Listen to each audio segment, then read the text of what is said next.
Saya dah wasabi dah, saya dah lampirkan saya punya resume, saya dah tanya dah, saya berminat dengan jawatan kosong yang pihak syarikat iklankan tu. Tapi masih tak ada respon.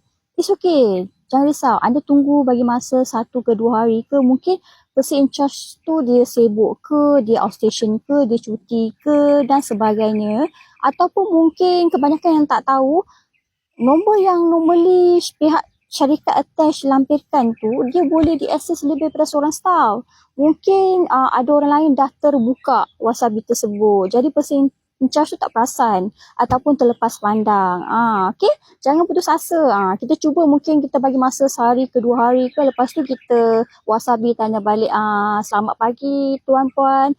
Boleh saya bertanya berkenaan status permohonan saya masih ada kekosongan ke, ada apa-apa ke yang tuan-puan perlukan maklumat tambahan ke, gitu. Kita kena keep on kita punya kesopanan, kesopanan dan kesusilaan kita, okey?